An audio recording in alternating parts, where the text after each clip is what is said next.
अस्सलाम वालेकुम। कहिड़ा हाल आहिनि? ख़ुशि आहियो? तबियत सही आहे? हिकिड़ी शॉर्ट अनाउंसमेंट तव्हांजे आॾो पेश करणी हुई।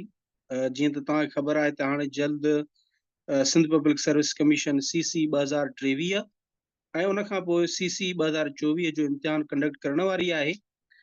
उन सिलसिले में असां सिंधी जनरल जा क्लासिस शुरू कया हुयासीं, जंहिंमें असांजी बैच 1 जेका आहे उहा पूरी थियण ते आहे।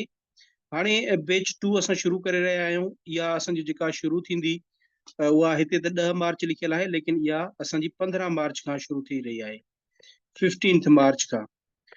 अगरि तव्हां इम्तिहान इहो तव्हांखे ॾियणो आहे ऐं तव्हां सिंधी जनरल जी तयारी करे रहिया आहियो, छो त कंपलसरी सब्जेक्ट आहे। अच्छा, मां गॾो गॾु ॿुधाईंदो हलां त सिंधी जनरल सां गॾो गॾु असांजो हिकिड़ो ॿियो बि क्लास थींदो, उहो आहे सिंधी लिटरेचर जो। जिन जो सिंधी लिटरेचर ऑप्शनल आहे उहो बि असांजा इहे क्लासिस जॉइन करे था सघनि। बहरहाल सिंधी जनरल त हर हिक खे ॾियणो आहे पेपर, छो त इहो कंपलसरी आहे। इन जे लाइ हीअ असां क्लास शुरू करे रहिया आहियूं।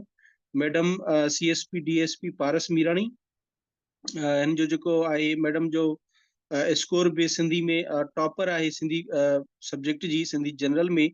चाहे हूअं बि जेका आहे मैडम जो इलाही जेके हिन CSS जा इम्तिहान बि क्वालिफाई थियल आहिनि। हाणे रिसेंटली CC 2021 वारी उहा बि मैडम पास कई ऐं हुन में DSP में एलोकेशन थी आहे मैडम जी। उन सां गॾो मां इमरान मीराणी CC 21 मां बि क्वालिफाई कई ऐं मुंहिंजो बि जेको आहे स्कोर जेको मार्कूं आहिनि उहे सिंधी जनरल में ऐं सिंधी लिटरेचर में तक़रीबन बहितर रहियूं, 80 ॾे रहियूं। मां तव्हां सां गॾु उहा DMC बि शेयर थो कयां।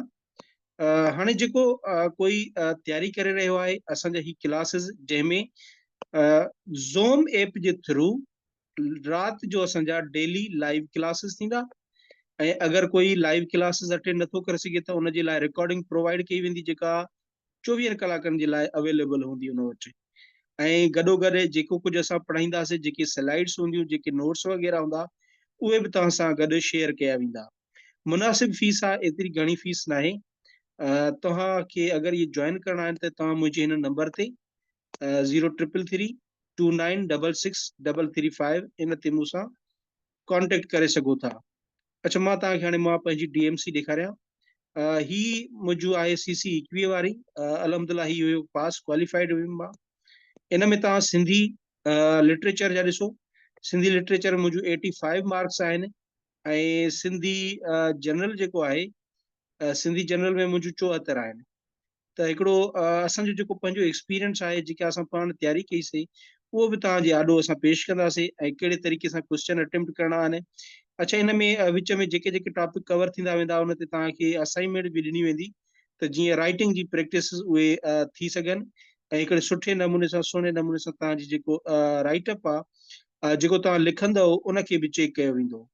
अगरि इहे क्लास तव्हांखे जॉइन करणा आहिनि त तव्हां मूंसां मुझे हिन नंबर ते कांटेक्ट करे सघो था। Thank you so much. अल्लाह हाफिज़।